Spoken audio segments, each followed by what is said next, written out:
మత్తయి సువార్త 19వ అధ్యాయము 26వ వచనం. యేసు వారిని చూచి, ఇది మనుషులకు అసాధ్యమే గాని దేవునికి సమస్తమును సాధ్యమని చెప్పెను. ఈ మూల వచనానికి బలపరిచేటటువంటి మరొక వచనాన్ని మనము చూసుకుందాం. మార్కు సువార్త 9వ అధ్యాయము 23వ వచనం. మార్కు సువార్త 9వ అధ్యాయం 23వ వచనం. ఏమైనను నీ వలననైతే మా మీద కనికరపడి మాకు సహాయము చేయుమనెను. అందుకు యేసు నమ్ముట నీ వలనైతే నమ్మువానికి సమస్తమును సాధ్యమే అని అతనితో చెప్పాను. ఈరోజు మన ధ్యానాంశము ఈ లేఖనాలు ఆధారంగా ఆర్డినరీ టు ఎక్స్ట్రాడినరీ. తెలుగులో సాధారణ స్థితి నుంచి అసాధారణ స్థితికి దేవుడు మాత్రమే మనలను తీసుకొని రాగలరు. ఎలా తీసుకొస్తారు? పరిశుద్ధ గ్రంథంలో ప్రేరణ పొందటానికి మనకు ఏవేవి క్యారెక్టర్స్, ఎంతమంది వ్యక్తులు ఏ విధంగా అసాధారణమైన స్థితిలో నుంచి ప్రభు తీసుకొచ్చారు. సాధారణమైన స్థితిలో నుంచి అసాధారణ స్థితిలోనికి, చాలా అల్పమైన స్వల్పమైన విషయాల్లోంచి దేవుడు మనకు ఆశ్చర్యం కలిగించే రీతిలో ఏ విధంగా సాధారణ ఆర్డినరీ నుంచి ఎక్స్ట్రాడినరీ తీసుకొని వెళ్ళారో మనం ఈరోజు ధ్యానం చేసుకుందాం. ఏమిటి వీటిని ధ్యానం చేయటం వల్ల కలిగే ప్రయోజనం ఏంటి అంటే, మనలను కూడా దేవుడు సాధారణ స్థితిలో నుంచి అసాధారణ స్థితిలోనికి తీసుకువెళ్ళటానికి ఇష్టపడుతున్నారు. ఆయన పక్షపాతి కాదు. ఎవరైనా సరే ఎలా ఉంటే మన సాధారణ స్థితి నుండి మనల్ని అసాధారణ స్థితికి తీసుకువెళ్తారు.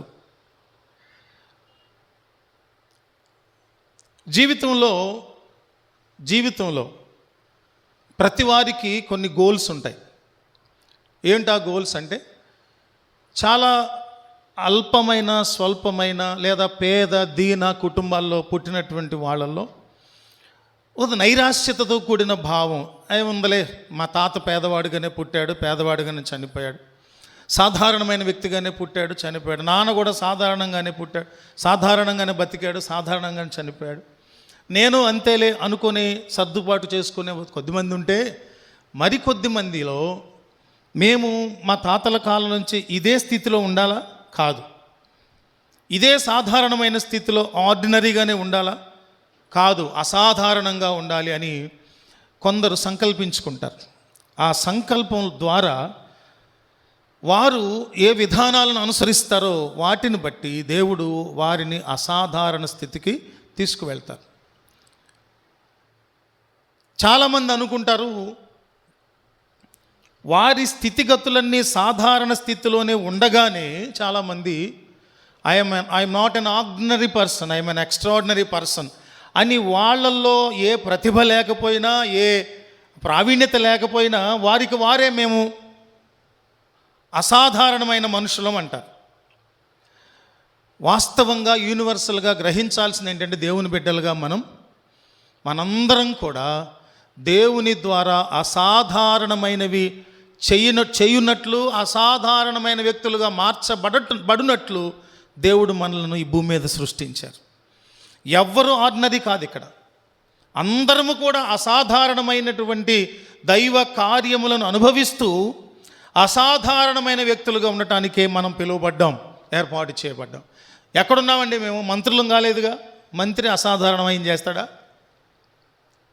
మేము కలెక్టర్లు కాలేదు కదండి, ప్రధానమంత్రులు కాలేదు కదా. అది కదా ఎక్స్ట్రాడినరీ అంటే? అది కాదు. నీ స్థితిని నువ్వు గుర్తించి, నేను ఈ స్థితిలో ఉన్నాను, ఈ స్థితి నుండి దేవుడు మెచ్చే స్థితిలోనికి నేను వెళితే నా ద్వారా దేవుడు అసాధ్యమైన కార్యాలు జరిగిస్తారు అని మనం ఈ రోజున మనలో ఉన్న ఎక్స్ట్రాడినరీ క్వాలిటీస్ ఏమిటో, మన దృష్టిలో, మన ఆలోచనలో మనం సేవించే ప్రభువు ఆర్డినరీనా, ఎక్స్ట్రాడినరీనా ఆయన? దేన్ని బట్టి? దేన్ని బట్టి? చాలా ఉన్నాయి, మెజర్మెంట్స్ చాలా ఉన్నాయి. ఏంటండి? ఆయనే ఈ సృష్టినంతటినీ చేసినవాడు. శాస్త్రజ్ఞుల మేధస్సునకు అందనటువంటి రీతిలో ఇంత ఇంత చాలా పెద్దదైనటువంటి ఈ భూమిని, గ్రహాలను, వీటన్నిటినీ కూడా ఏ ఆధారం లేకుండా ఆకాశంలో ఒక కక్షలో నిలబెట్టినటువంటి వాడు. నీ వల్ల అవుతుందా? నా వల్ల అవుతుందా? అది అసాధారణమైనటువంటి విషయం. మన బ్రతుకులకు ఎన్ని కోట్ల మంది ప్రజానీకం ఉన్నారో అందరికీ కావలసిన ఒక ఋతుక్రమం ప్రకారంగా వానలు, తర్వాత ఎండ, తర్వాత మంచు, ఆయా కాలాలకు చాలిన ఈ భూమి అంత సస్యశ్యామలంగా ఫలసాయాన్ని ఇచ్చేటంతటి అసాధారణమైన రీతిలో దేవుడు తన యొక్క పరిపాలనను ఈ భూమి చేస్తూ వస్తున్నారు. ఇంకో గొప్ప సంగతి ఏంటంటే, దేవుడు తన పోలికలో మనలను సృష్టించి, మట్టితో సృష్టించి, మన నాసికలో జీవవాయువును ఊదితే మనం జీవించు ప్రాణులం అయ్యామట. అది మామూలు సంగత? మనం సృష్టించగలం? ఒక మట్టితో బొమ్మను తయారు చేసి దాని ముక్కులో జీవవాయువును ఊది ప్రాణం వచ్చేటట్టు చేయగలమా? అసాధ్యం. ఇంకా ఎన్నో సంగతులు అసాధ్యములను సుసాధ్యములు చేయగలిగిన అసాధ్యుడైన దేవుని సేవిస్తున్నాం మనం. దేవునికి మహిమ కలుగును గాక. అందుకనే సాధారణ స్థితి నుండి అసాధారణ స్థితిలోనికి వెళ్ళటానికి నేను అసాధారణమైన మనిషిని దేవుని ద్వారా అనుకున్నంత కాలము దేవుడు మనల్ని వాడుకుంటారు. ఎప్పుడైతే ఏదీ లేకుండా అసాధ్యుడైన దేవుడు, అసాధారణమైన మహాజ్ఞాని అయిన, అనంతుడైన, స్వయంభవుడైన ఆ దేవాది దేవునితో ఏ సంబంధం లేకుండా, డబ్బులున్నంత మాత్రాన, పదవులున్నంత మాత్రాన, అధికారం ఉన్నంత మాత్రాన, ఖండబలం ఉన్నంత మాత్రాన, మంచి రంగున్నంత మాత్రాన, మంచి అందం ఉన్నంత మాత్రాన, ఒడ్డు పొడుగు ఉన్నంత మాత్రాన, వంశచరిత్ర ఉన్నంత ఏ ఆధిక్యత అయినా సరే నీకున్నా సరే దేవుడు నీ ద్వారా అసాధ్యమైన కార్యాలు జరిగించుకోడు. నువ్వు ఎలా ఉండాలంటే, దేవుడు అసాధ్యమైన కార్యాలు చేయగలవాడని గుర్తించి నీవు సాధారణమైన మనిషిగా ఉండటానికి, ఆర్డినరీ మ్యాన్గా ఉండటానికి ఇష్టపడితే దేవుడు నీ ద్వారా ఆశ్చర్యకార్యాలు జరిగించుకుంటాడు. ఇలా మనము కొన్ని జీవితాలను పరిశుద్ధ సత్యవేద గ్రంథంలోంచి మనం ధ్యానం చేద్దాం, సంక్షిప్తంగా ధ్యానం చేద్దాం. దయచేసి చూడండి, నిర్గమకాండం 4వ అధ్యాయము 2వ వచనం.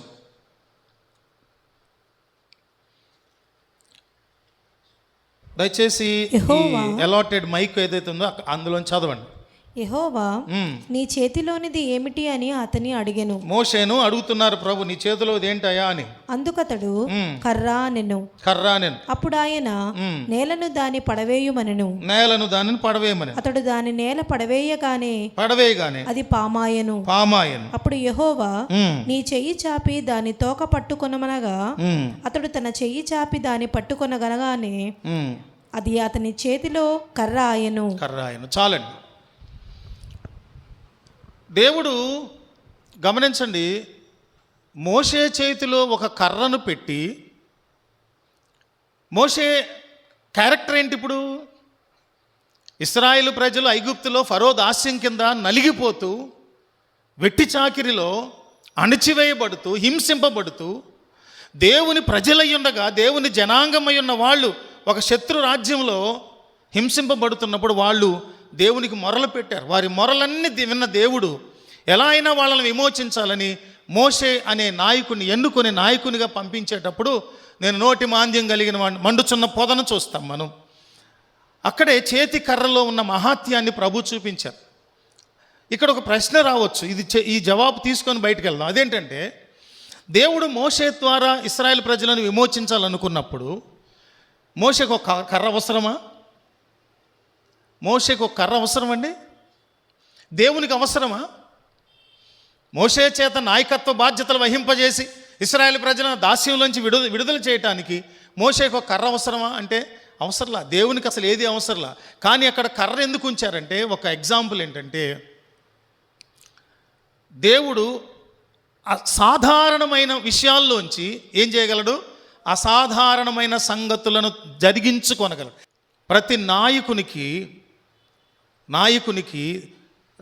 ఎవరు నాయకునిగా నియమించారో వాళ్ళ మాట మీద ఏముండాలి, గౌరవం ఉండాలి, లక్ష్యం ఉండాలి. మనము పరమగీతాలు ధ్యానం చేసాం ఇందాక. షోలమ్మితి వంశాన్ని బట్టి, గోత్రాన్ని బట్టి ఏమన్నాం, దాసిగా ఉండాలి. ఎలా ఉండాలి చెప్పండి, దాసిగా ఉండుట కొరకై, సంఘము దేవునికి దాసులుగా ఉండటం కొరకై ప్రత్యేకించబడిందని ఆధ్యాత్మిక సత్యాన్ని మనము ధ్యానించాం. మోషే దేవుని మాటను లక్ష్యపెట్టేవానిగా ఉన్నందువల్ల దేవుడు మోషే చేతిలో ఉన్న ఒక సాధారణమైన కర్ర ద్వారా అద్భుత కార్యాలు జరిగించుకున్నాడు. చేతి కర్ర ఉండటం అనేటటువంటిది అది ఒక మంచి లక్షణం. మా చిన్నాన్నలు వ్యవసాయం చేసిన వాళ్ళు కాబట్టి వాళ్ళ చేతులకి కర్రలు ఉండేవి. మంచి బోల్, మధ్యలో ఖాళీ లేని మంచి బోల్ లేని గట్టి వెదురు కర్రలు తెచ్చుకొని దానికి పన్ను కట్టించుకొని దాని క్రింద ఒక బరిసె లాంటిది పెట్టుకొని దానికి ఇంకో చిన్నాన్న అయితే మువ్వలు కూడా కట్టాడు కర్రకి. రాత్రిపూట కరెంట్ వచ్చినప్పుడు మోటార్స్ బోర్లు ఆన్ చేయడానికి చీకట్లో వెళ్ళిపోయేవాడు, అక్కడే పడుకునేవాడు. ఒక్కోసారి వర్షాలు ఎక్కువైపోయినప్పుడు, నీళ్లు నిండిపోయినప్పుడు పొలం నానిపోద్దామని గట్లు కొట్టేవాడు. అవి కొట్టడానికి ఈ కర్రకి చివర పెట్టుకున్న బరిసెతో అలా కొట్టి నరికి పొలం గట్లు తీసి నీళ్లు బయటకు వెళ్ళిపోయేటట్లు చేసేవాడు. కర్ర చాలా ఊతం ఇస్తుంది. చేతి కర్ర అలవాటు పాత రోజులుగా ఇది ఇప్పటికే ఉంది. చేతి కర్ర చాలా ఉపయోగకరమైంది. అది ఇప్పుడు అప్రస్తుతం కానీ చెప్పటం, చేతి కర్ర చాలా ఉపయోగకరమైంది. నాయకులుగా ఉన్నవారు, కాపర్లుగా ఉన్నవాళ్ళు చూడండి, పోలీసుల చేతికి ఒక కర్ర ఉంటుంది. ఏ కర్ర, దాని పేరు ఏం కర్ర? లాఠీ కర్ర. పోలీసుల చేతుల్లో లాఠీ కర్ర ఉంటుంది. ఇంకా చాలా చాలా విభాగాల్లో హ్యాండ్ స్టిక్ అనేది ఒకటి ఉంటుంది ఖచ్చితంగా. మోషేకి ఇవ్వబడిన కర్ర ద్వారా జరిగిన అద్భుతాలు. కాబట్టి సాధారణమైనటువంటి ఒక కర్ర అసాధారణమైన కార్యాలు. తెగుళ్ళు వచ్చినప్పుడు ఆ కర్రను ఆ నదిలో పెట్టినప్పుడు నీరంతా కూడా రక్తమయమైపోయింది, ఎరుపు అయిపోయింది. ఇట్లా ఎన్నో అద్భుతాలు చేసింది. బిట్రగుంట్లో సువన్ రాజు అని ఒక అన్న ఉంటారు, చాలా ప్రేమ కలిగిన అన్నయ్య. నాకు వివాహం కాకముందు నుంచి కూడా అన్నయ్యతో మంచి పరిచయం. ఆ పాట నాకు మొన్న వారం క్రితం నుంచి సందేశం ప్రిపేర్ అవుతున్నప్పుడు గుర్తు రావట్లా. ఆయన రాసిన విధానం ఎట్లా రాశారంటే, ప్రభువా నువ్వు కార్యాలు చేస్తావు అనే ఎట్లా అయితే ప్రభువుని సంబోధిస్తామో, కర్రా సజీవమైన కర్రా అని కర్రను సంబోధిస్తూ ఒక పాట రాశారు. మోషే కర్ర గురించి రాశారు. ఈ కర్ర చేసిన అద్భుతాలు, సాధారణమైన కర్ర అసాధారణమైన కార్యాలు చేసిందని రాశారు. ఇక్కడ కూడా చూస్తే మోషే కర్ర చేయనటువంటి దేవుని ద్వారా చేసిన కార్యాలు మనందరికీ తెలుసు. రెండవది కూడా చూసినప్పుడు మనము గమనించండి, సాధారణమైన విషయాల్లోంచి అసాధారణమైన కార్యాలు చేసే విషయంలో న్యాయాధిపతుల పుస్తకం 15వ అధ్యాయం, న్యాయాధిపతుల పుస్తకం 15వ అధ్యాయము 14-15 వచనాలు. అతడు లేహీకి వచ్చే వరకు ఫిలిష్తీయులు అతనిని ఎదుర్కొని కేకలు వేయగా, యెహోవా ఆత్మ అతని మీదికి బలముగా వచ్చినందున అతని చేతులకు కట్టబడిన త్రాళ్ళు అగ్నిచేత కాల్చబడిన జనుపనార వలె ఆయను. చదవండి. సంకెళ్లను అతని చేతుల మీద నుండి విడిపోయెను. అతడు గాడిద యొక్క పచ్చి దవడ ఎముకను కనుగొని చెయ్యి చాచి పట్టుకొని దాని చేత 1000 మంది మనుషులను చంపెను. ఇక్కడ గమనించినప్పుడు ఆ రామత్లేహి అనేటటువంటి ప్రాంతానికి వచ్చినప్పుడు ఫిలిష్తీయులు అతన్ని ఎదుర్కొని కేకలు వేయగా అక్కడ ఒక మాట అంటాం, యెహోవా ఆత్మ అతని మీదికి బలముగా దిగివచ్చు. చాలాసార్లు దేవుని ఉద్దేశాలను నెరవేర్చే క్రమంలో మనుష్య జ్ఞానము, మనుషుల యొక్క అస్థిరమైన కార్యాలు, మనుషులు ఆశలకు లొంగిపోయినటువంటి పరిస్థితులు, వీటన్నిటిలో కొంతమంది వారి క్యారెక్టర్స్ని పోగొట్టుకున్నారు, వారి వ్యక్తిత్వాలను పోగొట్టుకున్నారు. ఈ సంసోను విషయంలో చూసినప్పుడు న్యాయాధిపతుల పుస్తకంలో నాజీరు చేయబడిన వ్యక్తి అయి ఉన్నప్పటికీ కూడా ఆ నాజీరును పోగొట్టుకున్నాడు అన్య స్త్రీల వైపు వెళ్ళిపోయి. ఇక్కడ మనం గమనిస్తే యెహోవా ఆత్మ అతని మీదకి బలంగా దిగి వచ్చిందని, అక్కడ ఆ బలమైనటువంటి శక్తి సంసోనును ఆవరించినప్పుడు ఆ కట్టిన కట్లంట అగ్నితో జనపనారను కాల్చితే ఎలా అలా బూడిదైపోతాయో అంత సింపుల్గా ఆ కట్లని తెగిపోతే, ఆ తర్వాత వచనంలో చూస్తే అక్కడ ఒక గాడిద దవడ ఎముక కనపడిందట.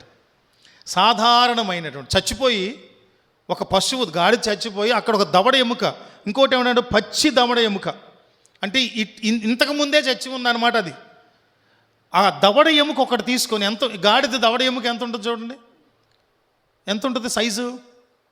గుర్రంది అయితే ఇంకా పెద్దగా ఉంటుంది, గాడిద అయితే మనం చెయ్యి మూరడు ఉంటుంది ఏమో తలకాయ మహా ఇది కదా. అంత దాన్ని పట్టుకొని 1000 మందిని చంపేశాడు. చూడండి తర్వాత వచ్చిన అతను గాడిద యొక్క పచ్చి దవడ ఎముకను కనుగొని చెయ్యి చాచి పట్టుకొని దాని చేత 1000 మంది మనుషులను ఫిలిస్తీయులను హతం చేశాడు. సాధారణమైన ఒక దానితో అసాధారణమైన కార్యం జరిగించారు ప్రభు. ఎలా ఉన్నాడు ఇప్పుడు మనిషి? సంసోన్ అనే వ్యక్తి ఇప్పుడు ఎలా ఉన్నాడంటే యెహోవా ఆత్మ చేత బలముగా నింపబడి ఉన్నందున. మోషే జీవితంలో కూడా చూసినప్పుడు మోషే నాయకుని చేతి కర్ర సాధారణమైందే, కానీ ఆ కర్ర ద్వారా దేవుడు చేయించిన కార్యాలు మహాద్భుత కార్యాలు, అసాధారణమైన కార్యాలు, ఎక్స్ట్రాడినరీ థింగ్స్ చేయించారు. ఇక్కడ కూడా గాడిద పచ్చి దవడ ఎముకతో 1000 మందిని హతమార్చటం ఎంత మహాద్భుతమైన కార్యం, గొప్ప కార్యం. ఇంకొకటి ఏంటంటే ఇక్కడ ఆలోచించాల్సి, కొంచెం ఫిజికల్గా ఆలోచిస్తే దేవుని ఆత్మ నింపుదలతో ఉన్నాడు, దానివల్ల కార్యం జరిగిందని మనం గ్రహించడానికి గమనించండి. ఒక మనిషి ఈ దవడ ఎముక ఎంత కొట్టినా ఒక కట్టె విరిగిపోయినట్లు కదా, విరిగిపోలా. 1000 మందిని చంపే వరకు ఆ దవడ ఎముక గట్టిగానే ఉంది, కానీ ఒక 100 మందిని చంపేప్పటికీ 200 మందిని చంపేప్పటికీ ఏమవుతుంది? మనిషి బలం క్షీణించిపోద్ది కదా సహజంగా ఆలోచిస్తే. కానీ సంసోన్ ఎంత బలాఢ్యుడంటే దేవుని బలము చేత నింపబడి ఆ బలము ద్వారా 1000 మందిని అక్కడ హతం చేసినట్లుగా లేఖనాధారంగా మనం చూస్తాం. మోషే ఏమో కర్ర ద్వారా అసాధారణమైన కార్యాలు, సంసోను గాడిద పచ్చి దవడ ఎముకతో 1000 మందిని హతం చేయటం. మరొక వచనం కూడా సమూయేలు మొదటి పుస్తకం 17:40 first book of Samuel chapter 17:40 చూచినప్పుడు తన కర్ర చేత పట్టుకొని ఏటి లోయలో నుండి 5 నున్నని రాళ్లను ఏరుకొని ఈ 5 నున్నని రాళ్లను ఏరుకొని తన యొద్దనున్న చిక్కములో ఉంచుకొని వడిసెల చేత పట్టుకొని ఆ ఫిలిష్తీయుని చేరు వరకు పోయెను. డాలుమో ఎవరండి? తెలుసుగా మనకి ఇదంతా స్టోరీ, దావీదు. ఎన్నో మార్లు ధ్యానం చేశాం. దావీదు గొలియాతు అనేటటువంటి ఫిలిస్తీయుల సర్దారుడు ఒకడు ఉంటే అతని దగ్గరకు ఒడిశెలలో ఏటి ఒడ్డున 5 గులకరాళ్ళు తీసుకున్నాడట. గులకరాయి ఎంత ఉంటుందండి? అసలు లెక్కలోని తీసుకోగలవా మనం? అంతటి చిన్న గులకరాయిని ఒడిశెల్లో తీసుకొని 6 మూరల జానడు ఉన్నటువంటి గొలియాతు నుదుటి మీద కొడితే బిళ్ళబీటుకు పడిపోయాడు. అక్కడి నుంచి సాధారణమైన చిన్న రాయిని ఎంచుకున్నాడు. ఇక్కడ దావీదు అంత పరాక్రమశాలి, వారి అన్నలు సైన్యము బెదిరిపోయి కూర్చున్నారు వాడి అరుపులకు, వాడి సవాళ్లకు భయపడిపోయి. ఆ సమయంలో ఇంకొకటి, అతని మీదకి నేను వెళతాను అని అన్నప్పుడు సౌలు రాజు చేసిన పనేంటి? తనకున్నటువంటి యుద్ధోపకరణాలు తీసుకొచ్చి దావీదు ధరింపజేస్తే ఏమైపోయాడు? ఎలా అయిపోయాడు? బాబు నాకేమీ వద్దు, యుద్ధం ఎవరు చేస్తారు? యెహోవాయే చేస్తారు, కాబట్టి అసలు నాకు ఇవే వద్దన్నాడు. వెళ్ళాడు, రాళ్ళు తీసుకున్నాడు. ఈ తన క్రియలో కనపడేది, అర్థమయ్యేది ఏంటంటే నేను యుద్ధం చేయను, ఎవరు చేస్తారు? దేవుడే యుద్ధం చేస్తారనేటటువంటిది. అందుకని దేవునికి ఒక శత్రువును హతం చేయటానికి, ఒక మనిషి ద్వారా ఆ విజయాన్ని సాధింపజేయటానికి కత్తులు కటారులు అవి ఇవి అక్కర్లేదు. చిన్న గులకరాయితో కొడితే ఒడిసెలతో గొలియాతు నుదుటిలో దిగిపోయి అక్కడికక్కడ బెళ్ళబీటుకు పడిపోతే గొలియాతు ఖడ్గానే తీసుకొని వాడి శిరస్సును ఖండించాడు. సాధారణమైన చిన్న స్థితిలోంచి అసాధారణ. ఈ సమయంలో మనం చూస్తే దావీదు స్థితి ఏంటి? గొలియాతు శిరస్సు ఖండించబడి ఆ శిరస్సు పట్టుకొని వస్తూ ఉన్నప్పుడు చూసినటువంటి స్థితిలో, అక్కడ ఉన్న పరిస్థితి చూస్తే ఆధిక్యత దేవుడు ఎంత గొప్పగా ఇచ్చారు గమనించారా? సాధారణమైన గులకరాయిలోంచి ఒక అసాధారణమైన విజయం. చెప్పండి మొదటి నుంచి. మొదట ఎవరు? మోషే కర్ర ద్వారా మహాద్భుతం జరిగించిన ప్రభు, సంసోను చేతిలోని పచ్చి గాడిద దవడ ఎముక ద్వారా 1000 మందిని హతమార్చిన దేవుడు, దావీదు ఒడిశెలలో ఉన్నటువంటి చిన్న గులక రాయి ద్వారా 6 మూరల జానుడున్న గొలియాతును కూల్చిన దేవుడు. ఆ తర్వాత గమనిస్తే తండ్రి గాడిదలు పోయినాయని వెతుక్కోవటానికి వెళ్ళినటువంటి సౌలు రాజు కాకముందు సౌలు ఇశ్రాయేలు జనాంగానికి మొట్టమొదటి రాజుగా దేవుడు నిర్ణయించి సమూయేలు ప్రవక్తకి చెప్పారు, ఇదిగో అతన్ని నాకు ఇష్టడైన వాడు. అక్కడ మనం చూస్తే కొన్ని వచనాలు చదువుదాం చూడండి. సమూయేలు మొదటి పుస్తకం 9వ అధ్యాయము 1-3 వచనాలు, 17, 18 వచనాలు, 22వ వచనం. అఫియకు పుట్టిన బెకోరతు కుమారుడైన సెరోరుకు జననమైన అబియేలు కుమారుడగు కీషు అను బెన్యామీనుడొకడుండెను. కీషు భాగ్యవంతుడు. బెన్యామీను అతనికి సౌలు అను ఒక కుమారుడు ఉండెను. ఎవరికి?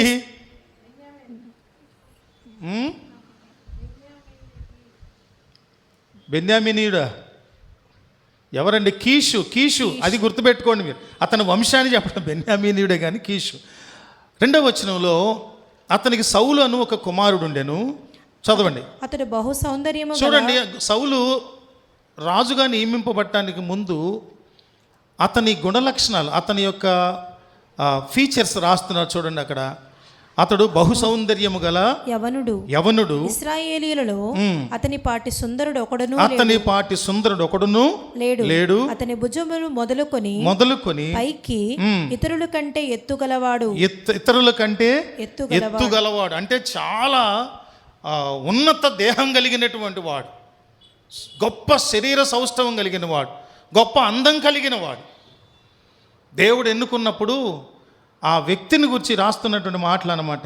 అప్పుడు చూడండి, సౌలు తండ్రి అయిన కీషు యొక్క గార్ధబములు తప్పిపోగా కీషు తన కుమారుడైన సౌలును పిలిచి, మన దాసులలో ఒకరిని తీసుకుని పోయి గార్ధబములను వెతుకుమని చెప్పాను. చాలండి, ఇవన్నీ తర్వాత చూద్దాం. అలా వెతుకుతూ ఉన్న సందర్భంగా మనం చూస్తే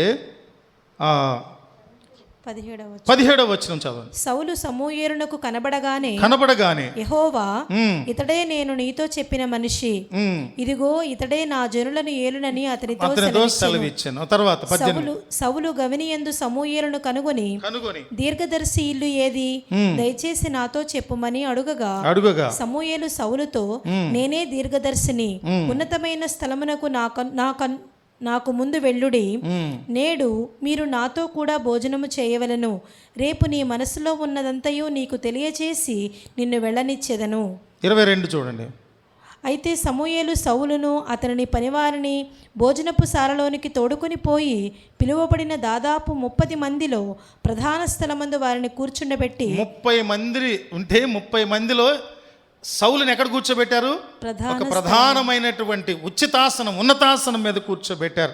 10వ అధ్యాయం 1వ వచనానికి వచ్చేస్తే, అప్పుడు సమూయేలు తైలపు బుడ్డి పట్టుకొని సౌలు తల మీద తైలము పోసి అతని ముద్దు పెట్టుకొని యెహోవా నిన్ను అభిషేకించి తన స్వాస్థ్యము మీద అధిపతిగా నియమించి ఉన్నాడు అని చెప్పి ఇలాగు సెలవిచ్చాను. చాలండి. చూసారా, గాడిదలను కనుగోటానికి వెళ్ళినటువంటి సౌలును దేవుడు గుర్తించారు. దేని కొరకు? ఇశ్రాయేలు ప్రజల మీద రాజుగా నియమించాలనేటటువంటి ఒక ఉద్దేశం. ఆ రాజుగా ఉండటానికి యోగ్యుడైనటువంటి వ్యక్తిగా సౌలు రాజుని ఎన్నుకోవటం అంటే, సాధారణమైన ఒక వ్యక్తిని దేవుడు ఇశ్రాయేలు ప్రజలకు రాజుగా నియమించాడు. ఆ తర్వాత చూసినప్పుడు ఇంకొకటి కూడా చూద్దాం. క్రొత్త నిబంధనలోకి వచ్చినప్పుడు చాలా చాలా మనకు చాలా సింపుల్గా అనిపిస్తుంది కదా. ఏంటంటే యోహాను సువార్త 6:9 చూస్తే, జాన్ చాప్టర్ 6:9 చూసినప్పుడు మనందరూ తెలుసు కదా, యేసుక్రీస్తు ప్రభువారు గలిలయ సముద్ర తీరంలో కొండ మీద కూర్చొని సందేశం అందిస్తూ ఉన్నప్పుడు అనేక మంది జనసమూహాలు సమకూడి వచ్చారు. అప్పటికి వాళ్ళు సమకూడి ఎన్ని రోజులు అయిపోయింది? 3 రోజులు అయిపోయింది. వాళ్ళకి ఏమీ ఆహారం లేదు. ప్రభు అన్నారు, ఇలానే ఉంటే వీళ్ళందరూ కూడా చాలా బలహీనలు అయిపోతారు, చనిపోతారు. ఇట్లా కాదు, వీరికి ఏదన్నా మనం పెడదాం, తినడానికి ఏదన్నా పెట్టాలి. ఏముందని చూస్తే అక్కడ చిన్న పిల్లవాళ్ళు వారి అమ్మగారు క్యారేజ్ కట్టారు, తీసుకొచ్చారు 5 రొట్టెలు 2 చేపలు. చదవండి. ఇక్కడ ఉన్న ఒక చిన్నవాని యొద్ద 5 యవల రొట్టెలు 2 చిన్న చేపలు ఉన్నవి కాని ఇంతమందికి ఇవి ఏమాత్రమని ఆయనతో అనగా, ఇవి ఎంత మాత్రం, అవి ఏమాత్రం సరిపోతాయి అన్నప్పుడు యేసు జనులను కూర్చుండబెట్టని చెప్పెను. ఆ చోట చాలా పచ్చిక ఉండెను కనుక లెక్కకు ఇంచుమించు 5,000 మంది పురుషులు కూర్చుండిరి. యేసు ఆ రొట్టెలు పట్టుకొని కృతజ్ఞతాస్తుతులు చెల్లించి కూర్చున్న వారికి వడ్డించెను. అలాగున చేపలు కూడా వారికిష్టమైనంత మట్టుకు వడ్డించెను. వారు తృప్తిగా తినిన తరువాత ఏమీయూ నష్టపడకుండా మిగిలిన ముక్కలు పోగు చేయుడని తన శిష్యులతో చెప్పెను. కాబట్టి వారు భుజించిన తరువాత వారి యొద్ద మిగిలిన 5 యవల రొట్టెల ముక్కలు పోగు చేసి 12 గంపలు నింపిరి. చాలండి, 12 గంపల రొట్టెలు. ఎక్కడి నుంచి వచ్చినాయి ఇన్ని?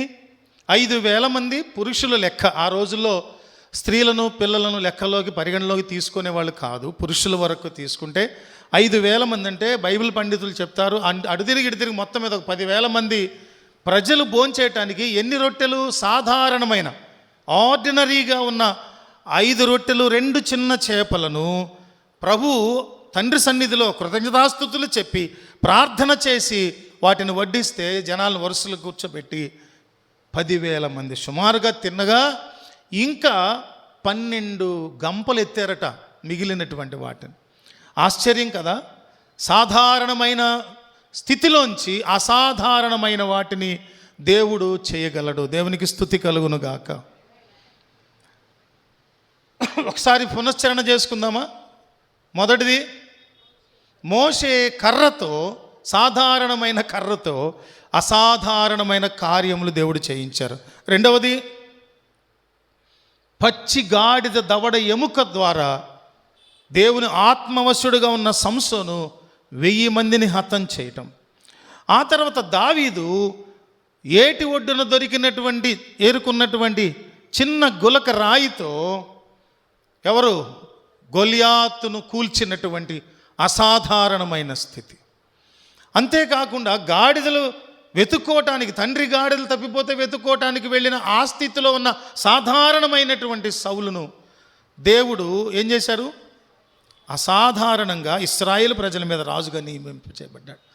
తన యొక్క ఆ స్థితిని నిలబెట్టుకోలేకపోయాడు. తర్వాత దేవునికి దూరం అయిపోయాడు, భ్రష్టుడైపోయాడు. చివరికి దేవుణ్ణి వదిలేసి సోదిగాండ్రను పిలిపించుకునే భ్రష్టత్వంలోకి వెళ్ళిపోయాడు. అదంతా కాదు, కానీ మొదటిగా దేవుని చర్య ఎంత గొప్పదో చూస్తాం.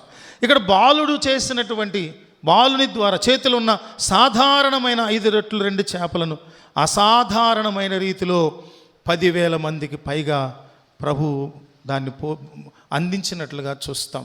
ఎంత గొప్ప స్థితి. ఇవన్నీ కూడా దేవుడు ప్రభువారు, యేసుక్రీస్తు ప్రభువారు నూతన నిబంధనలో ఏ అద్భుత కార్యం జరిగినా, ఏ విషయం జరిగినా కూడా తండ్రికి కృతజ్ఞతాస్తుతులు చెల్లించి ఆ కార్యాలు జరిగించేవారు. ఇక చూస్తే యోహాను సువార్తలో 2వ అధ్యాయం చూసినప్పుడు మనందరికీ సుపరిచితమైనటువంటి విషయం, కానా అనే ఊరిలో పెండ్లి విందులో ద్రాక్షారసం, యూదుల ఆచార ప్రకారము ఒక వివాహ విందుకు ఎవరైనా వచ్చినప్పుడు వారందరికీ ద్రాక్షారసం ఇవ్వటం అలవాటు. ఇప్పటికీ కూడా క్రైస్తవ వివాహాల్లో కొంచెం సంపన్నులైన వాళ్ళు, కొంచెం బైబిల్ సంబంధించినటువంటి ఆ పరిజ్ఞానం, సిద్ధాంతం, పద్ధతులు తెలిసిన వాళ్ళు గ్రేప్ జ్యూస్ ఇస్తారు వచ్చిన వెంటనే. అక్కడ కూడా ద్రాక్షారసం ఇచ్చే క్రమంలో, అంటే శ్రేష్టమైన ద్రాక్షారసము బెస్ట్ వైన్ అని అంటే అర్థం ఏంటి? మామూలుగా రుచికరమైనదే అంటేనే కాదు, శ్రేష్టమైనదంటే. ఈ రోజుల్లో వైన్ గురించి ది బెస్ట్ వైన్ అంటే అర్థం ఏంటంటే ఆ చెక్క బిరడాలు, దాన్ని ఏమంటారు వాటిని, వాటి పేరు ఏదో ఉంటుంది, వాటిల్లో ఈ ద్రాక్ష తోటల దగ్గర ఆ స్వచ్ఛమైన రసాన్ని తీసి వాళ్ళు దాన్ని ప్రిజర్వ్ చేస్తారు. సంవత్సరాల కొలది దాచిపెట్టినప్పుడు ఫర్మెంట్ అయిపోయి చాలా చాలా చాలా కాస్ట్లీగా మారిపోద్దంట. అది చాలా రుచి వస్తుంది, మత్తు వస్తుంది, ఇలా మాట్లాడతారు. ఇంకొకటి ఏంటంటే పరిశుద్ధ గ్రంథంలోని ద్రాక్షారసముకు ఏంటి స్వభావం ఏంటంటే హీల్ చేసే స్వభావం, మనిషికి ఉన్న బలహీనత, రోగాలను స్వస్థపరిచే గుణం కూడా ఉంటుంది ద్రాక్షారసాన్ని. మత్తు కలిగించే దానికి కాదు. పూర్వ రోజుల్లో నేను ఎప్పుడెప్పుడు చెబుతూ ఉంటా, పూర్వకాలంలో హాస్పిటల్స్లో సిక్ అయినటువంటి వాళ్లకు జ్వరాలు ఏయో సిక్ వస్తే ఖచ్చితంగా నల్ల ద్రాక్ష రసాలు పెట్టమనేవాళ్ళు, ద్రాక్షకాయలు పెట్టమనేవాళ్ళు డాక్టర్లు. ఇప్పుడు ఈ మధుమేహం ఎక్కువైపోయిన తర్వాత ద్రాక్ష పళ్ళు తినొద్దంట. ఆరోగ్యకరమైనది అనేది అనారోగ్యకరమైనదిగా మారిపోయిన రోజుల్లో ఉన్నాం మనం. ఏది ఏమైనా స్వచ్ఛమైన మంచి ద్రాక్ష రసాన్ని గురించి చివరిలో అంటారు. ముందు వచ్చినప్పుడేమో వచ్చిన వాళ్ళకి ఏంటి పిచ్చి ద్రాక్ష రసం ఇచ్చి చివరి వచ్చిన వాళ్ళకి మంచిది ఇచ్చారన్నారు ప్రభు చేసినటువంటి కార్యం ద్వారా. అక్కడ ద్రాక్షారసం అయిపోయినప్పుడు మరీ తల్లి దగ్గరికి వెళ్ళి అడిగారు, వీళ్ళు ఇలా అయిపోయిందమ్మా అంటే ఆయన చెప్పినట్లు చేయండి. ప్రభు అన్నారు, యూదుల శుద్ధీకరణాచార ప్రకారం ఏం చేశారు, అక్కడ 6 రాతి బాణలు ఉన్నాయి, ఆ రాతి బాణల నిండా నీళ్లు నింపమన్నారు. నీరు సాధారణమైందే అంటే నా ఉద్దేశం ఆ రోజున జరిగిన కార్యమును బట్టి నీరు సాధారణమైంది అంటున్నా. ఎందుకనంటే తర్వాత అసాధారణమైన ద్రాక్షారసం వచ్చింది కాబట్టి.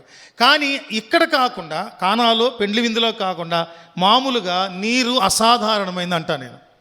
ఎందుకనంటే నీరు లేకపోతే ఈ విశ్వం అంతా కూడా ఏమైపోద్ది, గమనం ఆగిపోద్ది. విశ్వంలో జీవకోటి, ప్రాణికోటి అంతా కూడా ఏమైపోద్ది, అంతరించిపోద్ది. సముద్ర జలాలు, నదీ జలాలు, సరస్సులు, సెలయేళ్ళు, చెరువులు, ఇవన్నీ ఎండిపోతే ఏంటి మనిషి పరిస్థితి? మన దౌర్భాగ్యం ఏంటంటే ఈ సీజన్ వచ్చినప్పుడు లక్షల క్యూసెక్కుల నీళ్లు వృధాగా, మంచి నీరు వృధాగా ఏమైపోతుంది, మన బ్యారేజ్ మీద నుంచే లక్షల క్యూసెక్స్ ఆఫ్ వాటర్ వెళ్ళిపోతుంది. ఎక్కడికి? సముద్రంలో కలిసిపోతుంది. మనకు అసాధారణమైన నీరు, జలము. కానీ ఈ సందర్భంగా నేను అంటున్నది ఏంటంటే ప్రభు అన్నారు ఆ రాతి బాణన నీళ్ళు నింపన్నారు. ఆ సందర్భంలో శ్రేష్టమైన ద్రాక్షారసం, ఆ విందు ప్రధాని ఉన్నాడే, చీఫ్ షెఫ్ ఎవరైతే ఉన్నాడో అతనికి ఆశ్చర్యం వేసేసింది. అతన్ని అడిగితే కనుక మనం పిలిచామయ్యా, కానా పెండ్లి విందులో ఉన్న చీఫ్ షెఫ్ ఎవరైతే రావయ్యా రాను అని పిలిచి ఈ 6 రాతి బాణల నిండా సిద్ధపరచబడినటువంటి నీరు ద్రాక్షారసంగా శ్రేష్టమైన, ఇంతకుముందు ఎవడూ తాగనంత రుచికరమైనటువంటి ద్రాక్షారసం వెలంతో చెప్పుని అడిగితే ఎంత ఉంటుంది? ఆ పెండ్లి వారు ఎన్నడూ కూడా బేర్ చేయలేనంత కాస్ట్ అన్నమాట అది. 6 రాతి బాణల నిండా ద్రాక్షారసం ఆ పెండ్లి వారు సిద్ధపరచగలిగే వాళ్ళ నిజంగా అయితే అంత శ్రేష్టమైంది. అందుకే దేవుడు ఎప్పుడు కూడా సాధారణమైన వాటిలోంచి ఏం చేస్తారు, అసాధారణమైన వాటిని సిద్ధపరుస్తారు. చివరిగా 7వదిగా, 6 చెప్పా నేను, 7వదిగా చూస్తే మన జీవితంలో ఎక్స్ట్రాడినరీ థింగ్స్ జరగాలంటే జరుగుతాయా, జరగవా?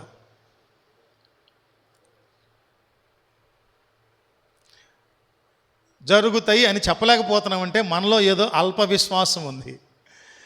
నీ విలువను నువ్వు ఇంకా గుర్తించలేదు. నీవు సేవించే దేవుని యొక్క శక్తిని గుర్తించలేదా? ఆ శక్తిని మీద అనుమానం ఉందా? ఇందువల్ల మనము ధైర్యంగా నా ద్వారా కూడా దేవుడు అసాధారణమైన వాటిని చేయించగలడు అనే ధైర్యం మనలో ఎందుకు లేదు? ఎందుకు చెప్పలేకపోతా ఉన్నాం? మనలో కార్యసాధకమైన తన శక్తి చొప్పున అసాధ్యమైన వాటిని దేవుడు సృష్టించగలడు. మనం పోయిన సంవత్సరం, అంతకుముందు సంవత్సరం, కొత్త సంవత్సరం పాట లేని వాటిని కలిగించి లేమి లేకుండా చేసి లోట్లు సరిచేసే నీవే యెహోవా ఈరే. లేని వాటిని కలిగించి పాడండి. లేమి లేకుండా చేసి లోట్లు సరిచేసే నీవే యెహోవా ఈరే. కార్యసాధకమైన నీ శక్తిని మా పైన, కార్యసాధకమైన నీ శక్తిని మా పైన మెండుగా కురిపించుమయ, ఆత్మతో మాము నింపుమయ. మెండుగా కురిపించుమయ, ఆత్మతో మాము నింపుమయ. మొదలుకొని సంవత్సరాంతము వరకు పాడదాం అందరం. సంవత్సరాది మొదలుకొని సంవత్సరాంతము వరకు లేని వాటిని కలిగించి లేమి లేకుండా చేసి లోట్లు సరిచేసే నీవే యెహోవా ఈరే. మళ్ళీ పాడదాం. లేని వాటిని కలిగించి, అవును, లేమి లేకుండా లోట్లు సరిచేసే నీవే యెహోవా ఈరే, యెహోవా ఈరే, యెహోవా ఈరే. దేవునికే మహిమ చెల్లును గాక. దేవుని బిడ్డగా నీవు నేను చేతకాని దాన్ని, నేను చవట్టను, నేను ఎందుకు పనికిరాని వాడిని. ప్రార్థన చేసేటప్పుడు చాలామంది చేస్తూ ఉంటారు. తగ్గించుకోవాలి, మంచిదే. ఎంతగా తగ్గించుకోవాలంటే ఎంతగా తగ్గించుకోవాలి? నేల మట్టుకు తగ్గించుకోవాలి. వినయం ఉండాలి, విధేయత ఉండాలి, లోబడే స్వభావం ఉండాలి. కానీ కొంత అదొక రకమైనటువంటి అల్పత్వం మనుషుల్లో చాలామందిలో ఉంటుంది. వాళ్ళు ఏం చేస్తారంటే ప్రార్థన చేసినప్పుడు దేవుడు తనను ఎంత ఔన్నత్యంతో ఉంచారు, దేవుడు ఎన్నో గొప్ప ఉద్దేశాలు మన మీద కలిగి ఉన్నారని మర్చిపోయి ప్రార్థన చేస్తారు. పిచ్చి ప్రార్థనలు, తింగర ప్రార్థన. ప్రభువా నేను పనికిమాలిన దాన్ని ప్రభువా, కొంతమంది మగవాళ్ళు నేను చాలా చండాలుండి ప్రభువా, భ్రష్టుండి ప్రభువా. ప్రభువే జ్ఞాపకం చేసుకోవట్లేదండి నీలో ఉన్న నాలో ఉన్న భ్రష్టత్వాన్ని. ఆయన ఏమంటున్నారు? నీ అపరాధాలను పాపాలు నేను ఎన్నటికీ జ్ఞాపకం చేస్తున్నావు. సిలువలో మేకులతో వాటన్నిటినీ కొట్టేశారు. నువ్వెందుకు జ్ఞాపకం చేసుకున్నావు? ప్రభువా ఇంత దుర్మార్గుడనైన నన్ను, లేదా పాపినైన నన్ను నీవు నీ కుమారుడిని క్రీస్తు వారి కలువరి రక్త ప్రభావం ద్వారా కడిగి శుద్ధి చేసి విమోచించావు కదా ప్రభువా అని మనము దేవుని సన్నిధిలో కృతజ్ఞతాపూర్వకంగా దేవుని స్తుతించాల్సింది పోయి మనకున్నటువంటి చాలా అల్పత్వపు గుణాలతో అలా మాట్లాడదాం. కాదు, నీవు నమ్మిన ఎడల దేవుని మహిమను చూస్తావు. 4 రోజులు అయిపోయింది. బేతనియాలో సమాధిలో కుళ్ళిపోయాడు లాజరు. యేసయ్య స్నేహించే ప్రేమించే కుటుంబం అది, మరియా మార్త లాజరు కుటుంబం. ఏం జరిగిందండి? ప్రభు లాజరు బయటికి రా, అంతే ఒకటే మాట. ప్రేత వస్త్రాలతో చుట్టబడినటువంటి లాజరు దిగ్గున లేచి బయటకు వచ్చేసాడు. అందరూ చాలామంది పారిపోయి ఉంటారు అక్కడ. ఊహించని పరిణామాన్ని చూసి దేవునితో విశ్వాసం కలిగి ఉన్న వ్యక్తుల యొక్క ధైర్యం వేరుంటుంది. దేవునితో కలిసి జీవించేటప్పుడు కలిగేటటువంటి కార్యాలను గ్రహించలేని వారు పారిపోతారు. మార్త కూడా అదే అంది. సర్లే ప్రభువా పునరుత్థానం ముందు జరుగుద్దని నమ్ముతానంట. నీవు నమ్మిన ఎడల దేవుని మహిమను చూస్తావు. మరియా కన్నీటితో ప్రభు పాదాలు కడిగింది. అక్కడ కూడా లాజరు చనిపోయినప్పుడు అనేక మంది స్నేహితులు బంధువులతో కలిసి గొల్లున యేసయ్య కన్నీరు కార్చునంతగా, యేసయ్య హృదయము ద్రవించునంతగా తను గోజాడింది ప్రభు సన్నిధిలో. మహాద్భుత కార్యాన్ని చూశారు ఆ కుటుంబం యేసయ్య మాటను బట్టి. అందువల్ల మనం గమనించాల్సింది ఏంటంటే, ఒక 5 నిమిషాలు సమయం తీసుకొని చెప్తాను. దేవుని కొరకు నేను చెయ్యాలి ఏదో ఒకటి, దేవుని కొరకు గొప్ప కార్యాలు చేయాలి. ఒక కొటేషన్ ఉంది తెలుసా మీకు, గుర్తుందా? Expect great things from God and attempt great things for God. దేవుని దగ్గర నుంచి గొప్ప కార్యాలను ఏం చేయాలి?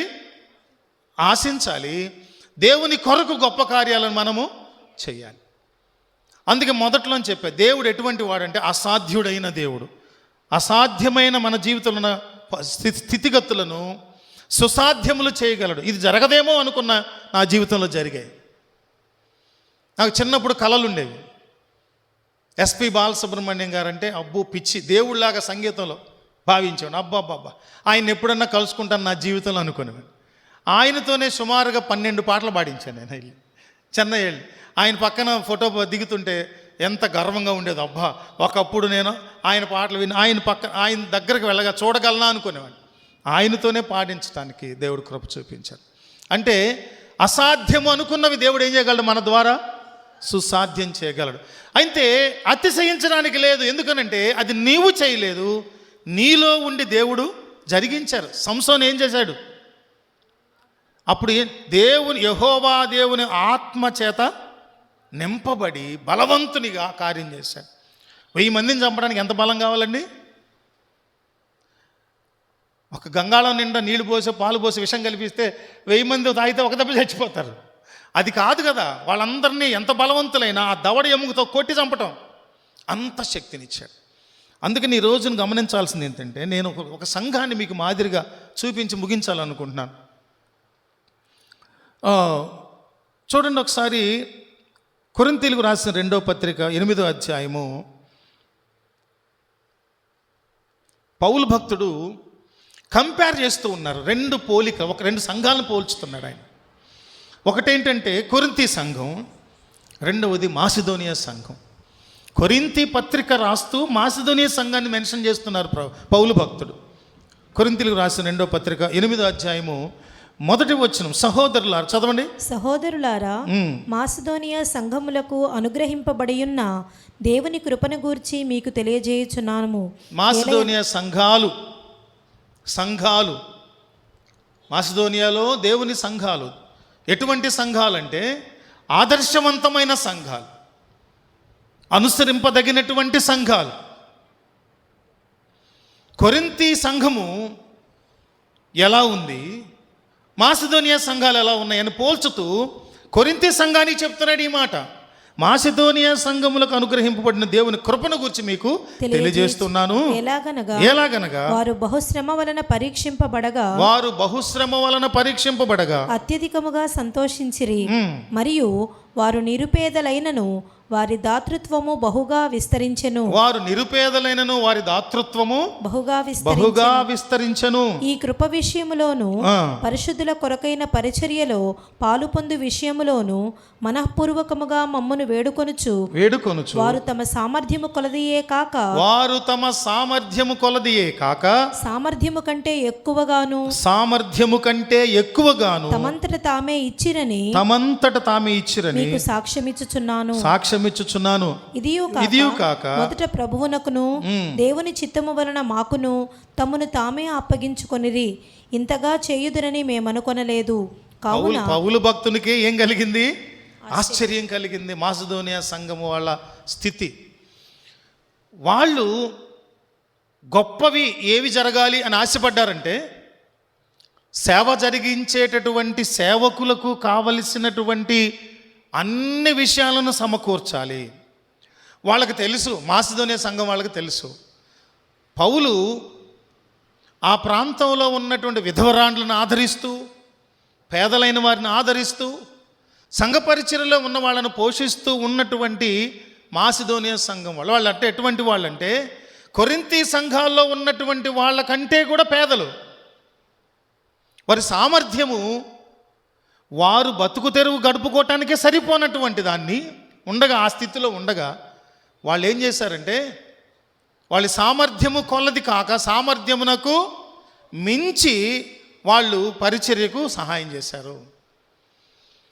అసాధ్యమైనవి సాధారణమైనలోంచి అసాధారణమైనవి అంటే, ఏలియా ప్రవక్త ఏ విధంగానైతే ప్రకృతిని శాసించి వర్షం లేకుండా ఆపేశాడో, ఏమండి, ఆశ్చర్యమే కాదు, అది మహాద్భుత కార్యమే కాదా? ఎన్నో ఉన్నాయి. వీళ్ళు సౌవార్తిక ఉద్యమంలో, ప్రస్తుత కాలంలో సౌవార్తిక ఉద్యమంలో వాళ్ళు అనుకుంటుంది ఏంటంటే, మా సామర్థ్యంతో పని లేదు, మా సామర్థ్యము ఇవ్వగలిగినంత లేదు, అవసరం లేదు, అవన్నీ లెక్కలో కాదు, మా దగ్గర రూపాయే ఉంది, రూపాయి ఇచ్చేస్తాం. ఆశ్చర్యం అంట. చివరిలో మనం చదివిన వచ్చిన చివరిలో అంటున్న మాట ఏంటంటే, ఇంతగా చేయుదురని మేము అనుకోలేదు.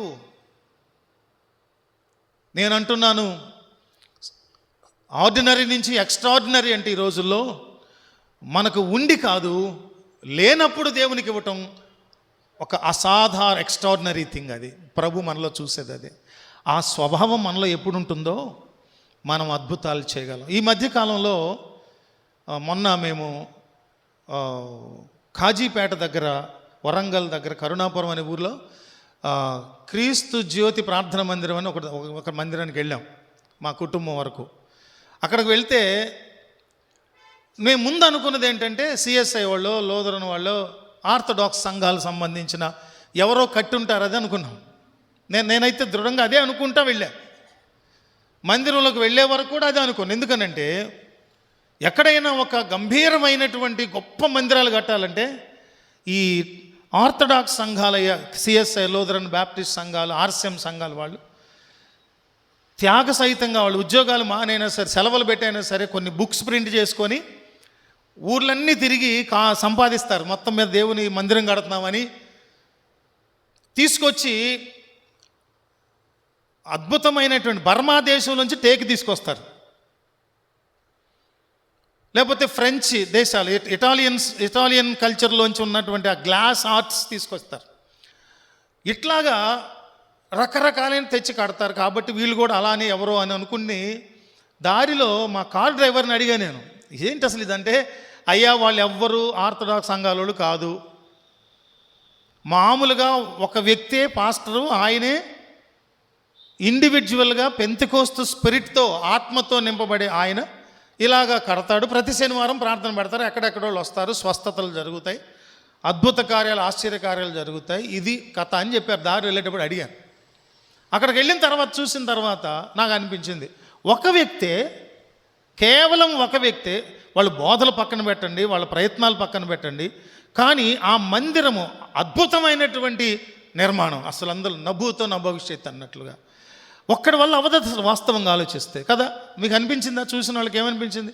ఒక్కడి వల్ల అవధ అనిపించిందా? నాకు అనిపించింది. దాని ముందు నిలబడితే మేము ఇంత ఉన్నాం. అంత గంభీరమైన మందిరం కట్టారు. మందిరానికి నాలుగు మూలల 4 దేవదూతలు నిలబడ్డారు, పెద్ద టవర్సు. ఎందుకు ఈ మాట చెప్తున్నానంటే, వాళ్ళని ఏమైనా పొగట్టమని కాదు. ఒక వ్యక్తి, సాధారణమైన వ్యక్తి, కట్టుకోవటానికి బట్టలు కూడా లేక టవల్ చుట్టుకొని తిరిగేవాడంట. అప్పుడు మా ప్రకాష్ అయ్యానా, పాల్ ప్రకాష్ అయ్యా మట్టి తిని మాకు బోగు పెట్టాడు అంటున్నారు ఒకళ్ళు. వాళ్ళ మాటల్లో మట్టి తినటం అంటే మట్టి తినడం కాదు, పస్తులుండి సాధారణమైన ఒక వ్యక్తి ఎట్లాంటి మందిరం కట్టాడంటే, అసాధారణం అనిపించే మందిరం కట్టారు. అందుకని దేవుని పని విషయంలో, అంతేకాకుండా క్రీస్తు నెరగనటువంటి, ప్రభువు నెరగనటువంటి అన్య జనాంగము దేవుని దగ్గరికి ఆకర్షించబడటానికి నన్ను వాడుకొని సాధారణమైన స్థితిలోంచి అసాధారణమైన కార్యాలు నీ ద్వారా, నా ద్వారా ప్రభు జరిగించుకుంటారు. ఈ రోజున ఎయిడ్స్ పాజిటివ్ వచ్చినటువంటి వాళ్ళు ఈరోజు సాక్షులుగా, నెగిటివ్ వచ్చిన వాళ్ళు ఉన్నారు. ఎయిడ్స్ నెగిటివ్ వచ్చిన వాళ్ళు, క్యాన్సర్ నెగిటివ్ వచ్చిన వాళ్ళు, ఎన్ని కోట్ల మంది ప్రపంచంలో సాక్షులుగా ఉన్నారు. కారణం దేవుడు సాధారణమైన వాటిలోంచి అసాధారణమైన వాటిని సృష్టించగలిగినవాడు, ఏర్పాటు చేయగలిగినవాడు. సాధారణ వ్యక్తుల నుంచి అసాధారణమైనవి చేయించుకోగలడు, సాధారణమైన వస్తువుల్లోంచి అసాధారణమైనవి చేయించుకోగలడు. గుర్తుపెట్టుకో, మనందరం కూడా దేవుని ద్వారా అసాధ్యమైన వాటిని చేయగలము. అందుకని మనం ఇందాక ఒక 2 వచనాలు చదువుకుందాం. కీర్తనలు 113వ సంకీర్తన 7వ వచనం చూడండి. దేవుడు తను సంకల్పిస్తే సాధారణమైన వాళ్ళని ఎలా గొప్ప వాళ్ళగా చేయగలరని వచనాన్ని మనం చూస్తాం. కీర్తన 110 తన ప్రజల ప్రధానులతో వారిని కూర్చుండబెట్టుటకై ఆయన నేల నుండి దరిద్రులను లేవనెత్తువాడు.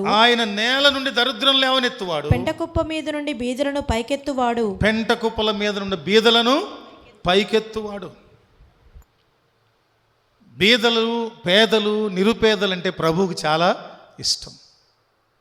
అహంకారులైన పేదలంటే మళ్ళీ ఇష్టం ఉండదు. అది కూడా గుర్తుపెట్టుకోవాలి. ఇక్కడ కొన్ని పరిమితులు ఉంటాయి.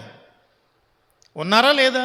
పేదలైన వారు, దీనులైన వారు, దారిద్ర్యపు రేఖకు దిగువనున్న వారు లేరా? గర్వంగా ఉండేవాళ్ళు కొంతమందిని చూస్తాను నేను.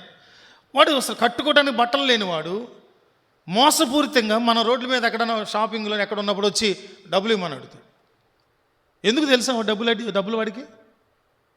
వెళ్ళి గంజాయో మందో కొట్టడానికి, సిగరెట్లు తాగటానికి. దీనావస్థలో దారిద్ర్య రేఖకు దిగు ఉండి కూడా వాడికి ఏం కావాలి? దుర్మార్గపు బ్రతుకు కావాలి. అదే ఆ జీవితం. ప్రభువు దీనులైన వారిని, ఆత్మ విషయమై దీనులైన వారు ధన్యులు పరలోక రాజ్యం. దీనత్వం కలిగి ఉండాలి మనం. అప్పుడు ప్రభువు మన ద్వారా గొప్ప కార్యములు, ఎక్స్ట్రాడినరీ థింగ్స్ చేయగలరు. ఇక్కడ ఒక మాట, ఎక్స్ట్రాడినరీ థింగ్స్ చేయటం కోసం నేను మంచిగా ఉంటాను, అసాధ్యమైన కార్యాలు నా ద్వారా జరగాలి కాబట్టి మంచిగా ఉంటాను. ఇదొక కాన్సెప్ట్. చాలామంది మంచి పనులు ఎందుకు చేస్తారయ్యా అంటే పొగడ్తలు పొగిడించుకోవటానికి. నేను చాలామందిని వస్తా మంచి పనులు చేస్తారు, కష్టపడి చేస్తారు. ఎందుకు చేస్తారంటే వాళ్ళ చేత మెప్పు పొందటానికి. అలాగే మహాద్భుత కార్యాలు నా ద్వారా దేవుడు జరిగించాలి కాబట్టి నేను పరిశుద్ధుడిగా ఉంటాను, దేవునికి ఇష్టనుగా ఉంటాను అనేది పద్ధతి కాదు అసలు. నీవు పరిశుద్ధురాలుగా, దేవునికి ఇష్టునిగా, దైవిక క్రమంలో వాక్యానుసారమైన జీవితంతో లేఖనాల్లో వ్రాయబడినట్లు మాత్రమే బ్రతుకుతూ,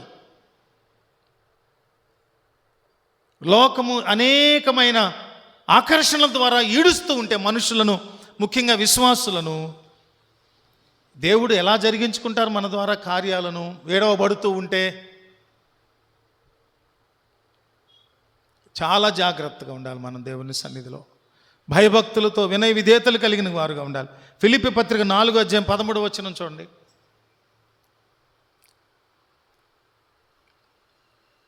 నాలుగో అధ్యాయం 13 నన్ను బలపరచువాని అంది నేను సమస్తమును చేయగలను. ఎందుకన్నారు ఈ మాట అంటే మనము దేవునిలో బలవంతులుగా ఉంటే ఏ కార్యములైనా చేయగలం.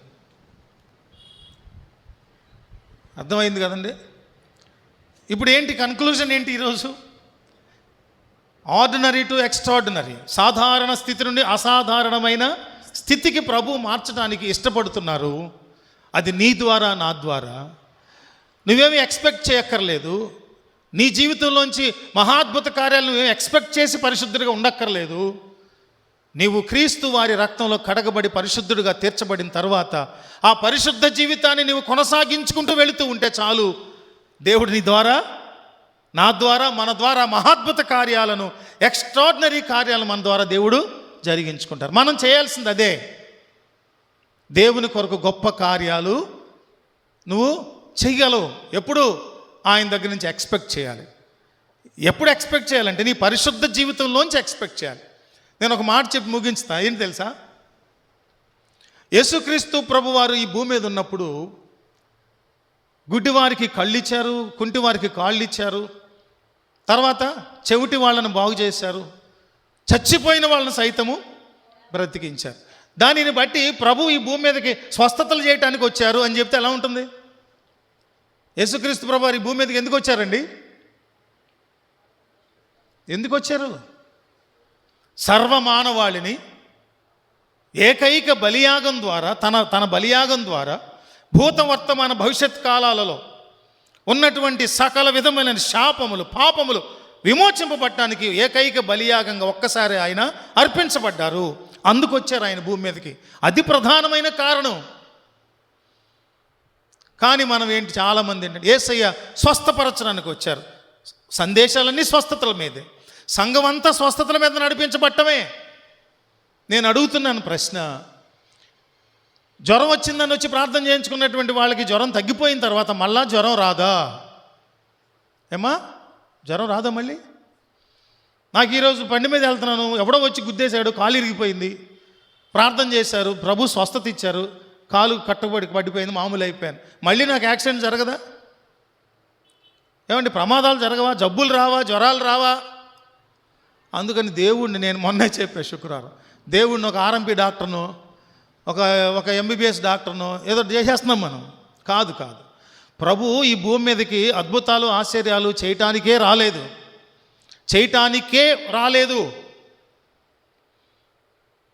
దీపము ఎక్కడున్నా ఏం చేస్తుంది? కాంతి ఎక్కడున్నా, లైట్ ఎక్కడున్నా, దీపం ఎక్కడున్నా, చివరికి మినుగురు పురుగు ఎక్కడున్నా సరే చీకట్లో దాని స్వభావం ఏంటంటే ప్రకాశించుట, వెలుగిచ్చుట. యేసయ్య మహిమగా భూమి మీదకి వచ్చారు, పరిశుద్ధుడిగా భూమి మీదకి వచ్చారు. ఆయనలోనే మహిమ ఉంది, ఆయనలోనే స్వస్థపరిచే గుణం ఉంది, ఆయనలోనే అసాధ్యమైనవి ఎక్స్ట్రాడినరీ థింగ్స్ చేయగలిగిన గుణలక్షణాలు ఉన్నాయి. కాబట్టి ఆయనను ముట్టితే స్వస్థత, ఆయన ఉమ్మిలో స్వస్థత, ఆయన మాటలో స్వస్థత. కాబట్టి మనము మహా గొప్ప కార్యాలు చేయటం కొరకు పరిశుద్ధులుగా ఉండక్కర్లేదు. ప్రభువిచ్చినటువంటి రక్షణను బట్టి పరిశుద్ధులుగా, ఆయన రక్తంలో కడగబడిన పరిశుద్ధులుగా మనం పరిశుద్ధతలో కొనసాగుతూ పోతే చాలు. మనకు తెలియకుండానే దేవుడు మన ద్వారా గొప్ప కార్యాలు చేస్తాడు. నమ్మకంగా ఉన్నావా లేదా?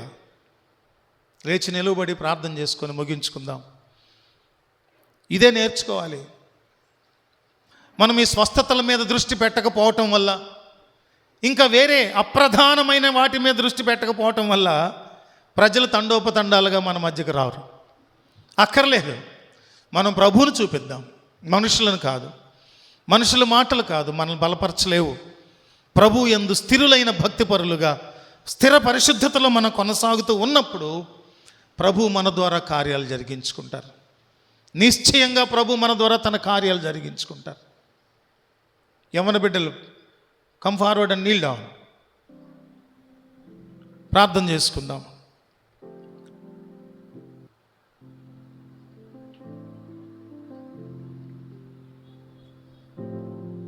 సాధారణ స్థితి నుండి అసాధారణ స్థితికి నువ్వు మారాలన్నా, లేదంటే నీ ద్వారా దేవుడు అసాధారణమైన కార్యాలు జరిగించుకోవాలన్నా ఒకటే, క్రీస్తు ప్రభు వారి పోలికలోనికి, సారూప్యతలోనికి మార్చబడిన నీవు ఎన్నడూ ఆ పోలికను కోల్పోకుండా, ఏ స్థితిగతులైనా, కరువైన, ఖడ్గమైన, శ్రమ అయినా, హింస అయినా, శాసనములైన, రాజులైన, అధికారములైన దేవుని నుండి దూరం అమ్మకుండా పరిశుద్ధులుగా మనం కొనసాగినట్లయితే చాలండి. ఆ స్థిర పరిశుద్ధత, పవిత్రతలో స్థిరత్వం కలిగి మనం కొనసాగుతూ ఉన్నట్లయితే నీ ద్వారా దేవుడు గొప్ప కార్యాలు జరిగించుకుంటారు.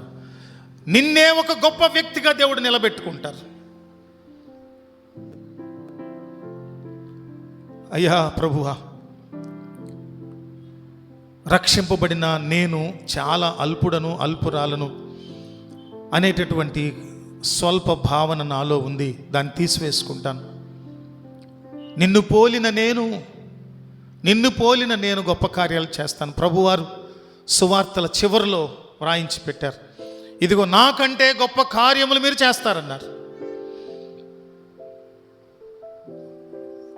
నీ నమ్మిక, నీ విశ్వాసము, నీ పరిశుద్ధత, పవిత్రత, దేవుని సన్నిధితో నీ సహవాసము ఎలా కొనసాగుతూ ఉందో పరీక్షించుకోవాలి. ఎలా కొనసాగుతుందో పరీక్షించుకోవాలి. ప్రభువా, నీవు ఏ ఉద్దేశము నా ఎడలు కలిగి ఉన్నావో దానిని నెరవేర్చండి ప్రభు అని అడుగుదాం. ప్రభువా, నీవు నా ఎడలు ఏ ఉద్దేశం కలిగి ఉన్నావో, నా ద్వారా నువ్వేం చేయించుకోవాలనుకుంటున్నావో అవి నా ద్వారా చేయించుకోండి ప్రభువా. నేను నీకు సరెండర్ అయిపోతాను ప్రభువా. నేను నీ చేతుల్లోనికి వచ్చేస్తున్నాను ప్రభువా. నన్ను నీకు అప్పగించేసుకుంటున్నాను ప్రభువా. నీవు నన్ను వాడుకో. అనేకుల జీవితాల్లో అసాధారణమైన కార్యాలు చూడటానికి నన్ను పాత్రగా వాడుకో. నా జీవితాన్ని కూడా నువ్వు సమూలంగా మార్చివేసే ప్రభువా. నీ పనికి వచ్చే పాత్రగా ఎలా ఉండాలంటే అలా నన్ను వాడుకో ప్రభు అని పూర్తిగా మనం దేవునికి సరెండర్ అయిపోదాం. దయచేసి ఒకరు విన్న వాక్యాన్ని బట్టి, కలిగినటువంటి హెచ్చరికను బట్టి, పొందిన తీర్మానమును బట్టి, ఆ తీర్మానము హృదయంలో పరిశుద్ధాత్మ దేవుడు ముద్ర వేయినట్లుగా ప్రార్థన చేయండి. ఒకరు ప్రార్థన చేయండి, ముగించుకుందాం.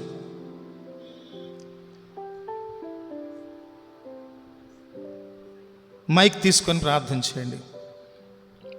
వాక్యం నిమిత్తమే ప్రార్థన చేయండి. తీర్మానము నిమిత్తమే ప్రార్థన చేయండి. పరిశుద్ధాత్ముడు మన తీర్మానములను స్థిరపరచునట్లు ప్రార్థన చేయండి. ఘనమైన దేవా, మీ పాదములకు వందనాలు తండ్రి. అసాధారణమైన వాటిని, సాధారణమైన వాటిని అసాధారణంగా మార్చగలరు గొప్ప తండ్రి, మీకు స్తోత్రం. ఎక్స్ట్రాడినరీ థింగ్స్ చేయడానికి మీ బిడ్డలకు ఇచ్చిన ఆధిక్యతను బట్టి మిమ్మల్ని స్తుతిస్తూ, ఆరాధిస్తూ, ఘనపరుస్తూ ఉన్నాం. ఘనమైన దేవా తండ్రి, మా పట్ల మీ ఉద్దేశములు ఏ విధంగా నెరవేర్చబడాలో మాకు తెలియదు, కానీ మీ ప్రణాళికకు మేము తల వంచి, మీ మార్గములో మా పాదములు ఉంచి మీ వెనక నడిచి వచ్చే భాగ్యాన్ని మాకు దయచేయండి. ఒకవేళ మీ ప్రణాళిక మా తలంపులకు అందనిదైతే ప్రభువా, మీరు మాతో మాట్లాడండి, సూటిగా మాతో మాట్లాడు ప్రభు.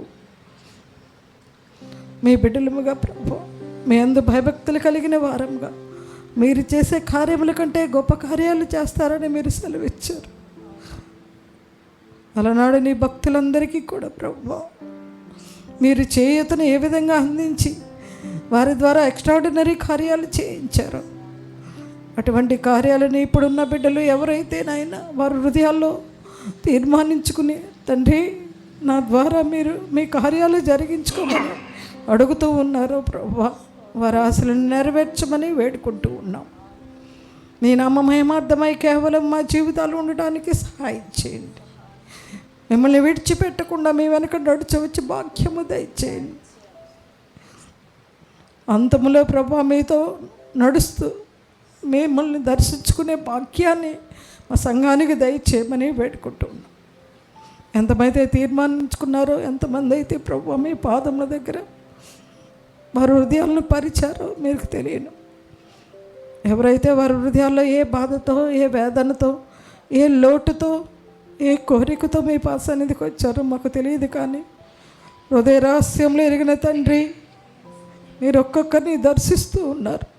వారు ఏదైతే అడుగుతున్నారో ప్రభు మీ చిత్తానుసారముగా వారికి తీర్చమని వేడుకుంటూ ఉన్నాం. మీ బిడ్డను నిలబెట్టుకుని మాట్లాడినందుకు మీకు వందనాలు ప్రభు. మీరు ఆశీర్వదించండి, దీవించండి, వర్ధిల్లు చేయండి. సంఘ సరిహద్దులను విశాలపరచండి. మెండైన దీవులతో ఇక్కడున్న బిడ్డలందరినీ తిరిగి పంపించమని కృపగలన మీ హస్తాలకే మా జీవితాలను అప్పగించుకుంటూ నజరేయుడైన యేసునామమున మనవులన్నీ వేడుకుంటూ ఉన్నాము తండ్రి. ఆమేన్. ప్రభువారు శిష్యులకు నేర్పించిన ప్రార్థనను మనందరం చేద్దాం. పరలోకమందున్న మా తండ్రి, నీ నామం పరిశుద్ధపరచబడును గాక, ఈ రాజ్యము వచ్చును గాక, నీ చిత్తము పరలోకమందు నెరవేరుచున్నట్లు భూమి యందును నెరవేరును గాక. మా అనుదిన ఆహారం నేడు మాకు దయచేయండి. మెడల అపరాధములు చేసిన వారిని మేము క్షమించి ఉన్న ప్రకారం మా అపరాధములను క్షమించండి. మమ్మ శోధనలోనికి తేక దుష్టి నుంచి తప్పించండి. రాజ్యము, శక్తి, మహిమ నిరంతరము నీవయ్యున్నవి తండ్రి.